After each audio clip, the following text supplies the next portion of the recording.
मैं इस बार फिर से रसायन विज्ञान का भाग तीसरा लेकर आया हूँ। आइए देखते हैं क्या है तीसरा भाग। मोल अवधारणा यानी मोल कॉन्सेप्ट। मोल शब्द का प्रयोग जो है सर्वप्रथम ओस्टवार्ड नामक वैज्ञानिक ने दिया था। देखते हैं क्या है।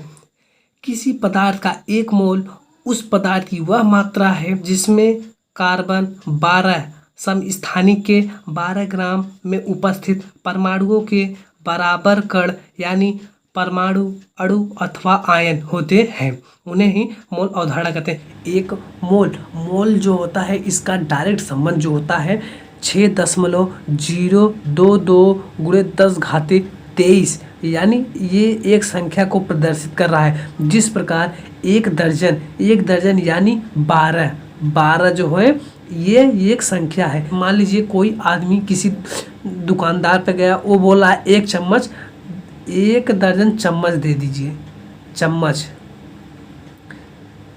दे दीजिए, तो यानी वो दुकानदार आपको 12 चम्मच देगा। ठीक, 12 चम्मच देगा। और या अभी आप बोल दें 1 दर्जन केला दो, 1 दर्जन केला दो, यानी वो दुकानदार आपको 12 केला देता है।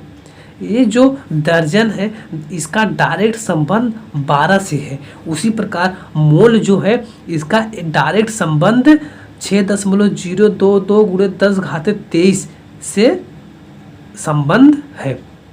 इसका डायरेक्ट संबंध 6.022 गुणे 10⁻23 से है। अब देखते हैं मोल परिभाषा क्या है। किसी पदार्थ का एक मोल यानी इतना संख्या उस पदार्थ की वह मात्रा है जिसमें कार्बन 12 समस्थानिक के 12 ग्राम में उपस्थित परमाणुओं के बराबर कण परमाणु अणु तथा आयन होते हैं। मोल अवधारणा कहलाते हैं। आइए देखते हैं।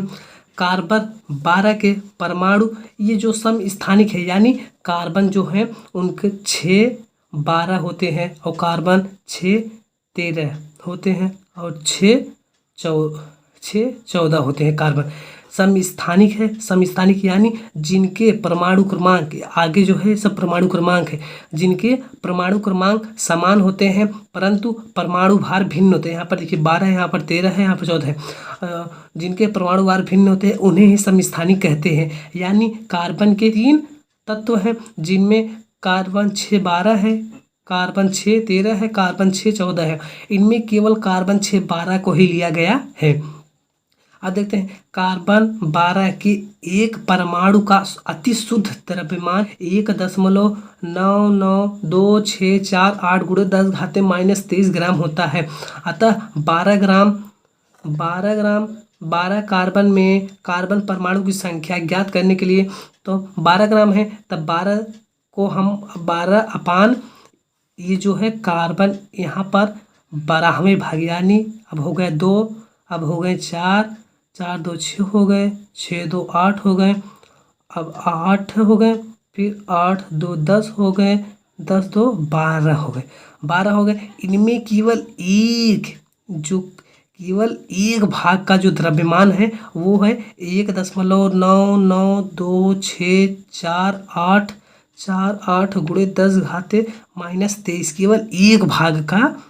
केवल एक भाग, चाहे इसका लो चाहे इसका लो चाहे इसका लो चाहे इसका, केवल एक भाग का जो मान है वो इतना है। तब हमें कार्बन 12 ग्राम में हमें ज्ञात करना है, तो 12 ग्राम में ज्ञात करने के लिए हमको 12/1 जितना मान है उसको अपान में कर देंगे।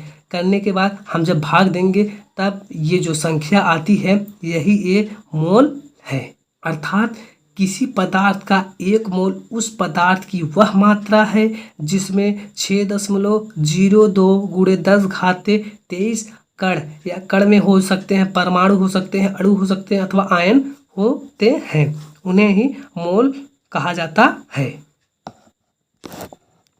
अब जैसे हो जाए कि एक मोल परमाणु है, तब इनमें जो होंगे परमाणुओं की संख्या होगी 6.02 गुणे 10⁻23 परमाणु होंगे।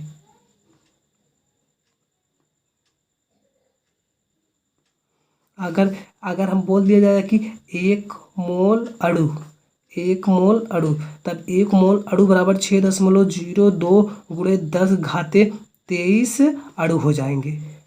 जहाँ पर 1 मोल दिया रहेगा वहाँ पर हम डायरेक्ट इस संख्या को लिख देते हैं।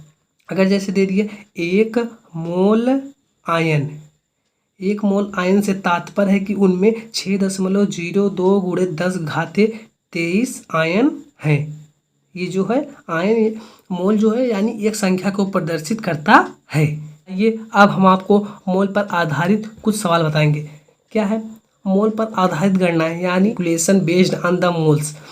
पहला जो ए वाला है, मोलों की गणना जब द्रव्यमान दिया हो, यानी जब किसी का द्रव्यमान दिया हो, अगर हमको मोल ज्ञात करना है तब उसके लिए हम ये फार्मूले लगाएंगे।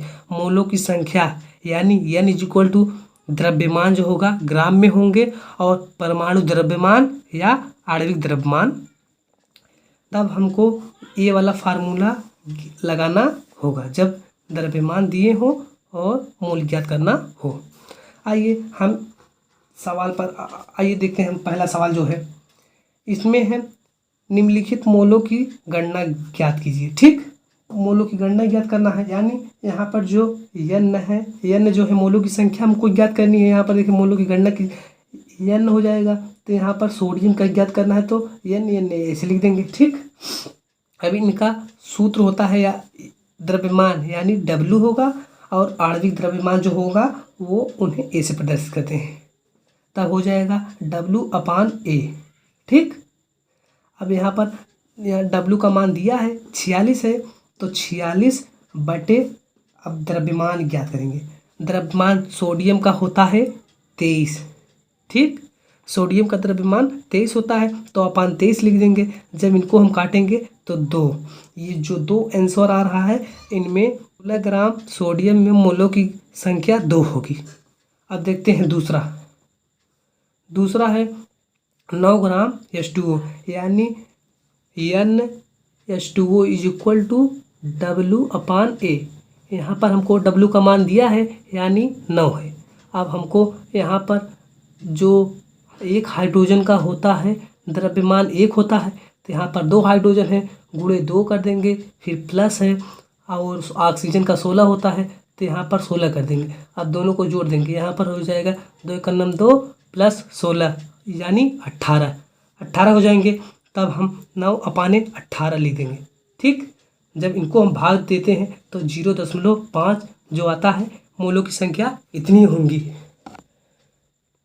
अब देखते हैं तीसरा, यानी 134 ग्राम कार्बन डाइऑक्साइड दिया हो। तीसरा जो है carbon dioxide is equal to लिख देंगे W/A। W का मान जो है 134 है। ठीक, 34 है, अपान कर लेंगे। अब A का ज्ञात करेंगे। कार्बन जो है इनका परमाणु भार होता है 12। ठीक, अब इनमें ऑक्सीजन है, ऑक्सीजन कितने हैं? 2 हैं तो 2 लिख देंगे, गुणे एक ऑक्सीजन का होता है 16। 12 और 16 दूनी 32 और 12 हो जाएंगे 44। 32 12 44 हो जाएंगे, तो यहाँ पर हम 44 कर देंगे। ठीक, जब हम 44 का भाग 134 में देंगे तो 3 आंसर आएगा। ये जो 3 है मोलों की संख्या इसमें 3 होंगी। अब देखते हैं दूसरा, द्रव्यमान की गणना जब मोल दिए हो, यानी जब मोल दिए हो, W दिया हो। ठीक, द्रव्यमान दिया हो और मोलों की संख्या ज्ञात करनी है, तब उनके लिए हम ये फार्मूला अप्लाई करते हैं। यहाँ पर देखिए लिखा गया है कि निम्नलिखित में द्रव्यमान की गणना ज्ञात कीजिए। 2 मोल NaCl, तो यानी हमको पहला है यहाँ पर W का मान ज्ञात करना है, W is equal to NaCl। ठीक, W का ज्ञात करना है, W इज इक्वल टू हो जाएगा N इंटू ए हो जाएगा। तो W का मान यहाँ पर N का मान 2 मोल दिया है तो 2 हो जाएगा। अब सोडियम का होता है 23, सोडियम का परमाणु भार होता है 23 और क्लोरीन का होता है 35.5। अब जब इन दोनों को जोड़ देंगे तो आ जाएगा 58.5। अब यहाँ पर हम जब गुणा करेंगे 58.5, जब हम इनमें गुणा करते हैं तो 117.0 ग्राम इनका भार होता है सोडियम क्लोराइड का। अब उसी प्रकार हम दूसरा देखेंगे कि 3 मोल ऑक्सीजन दिया हो, ठीक। तब W का यानी भार ज्ञात करना है। WO2 इज इक्वल टू हो जाएगा N इंटू ए, ठीक। N का मान दिया है 3 मोल, 3 हो जाएगा। अब गुणे कर देंगे। अब एक ऑक्सीजन का होता है 16, तो यहाँ पर 2 ऑक्सीजन है, 2 गुणे 16 इज इक्वल टू 32 हो जाएगा।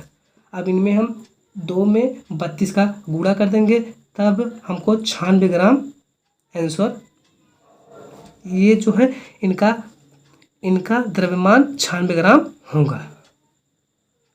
सी वाला देखते हैं, मोलों की गणना जब कणों की संख्या दी हो। जब कणों की संख्या दी हो तब के लिए हम फार्मूला लिखते हैं ये वाला, मोलों की संख्या इज इक्वल टू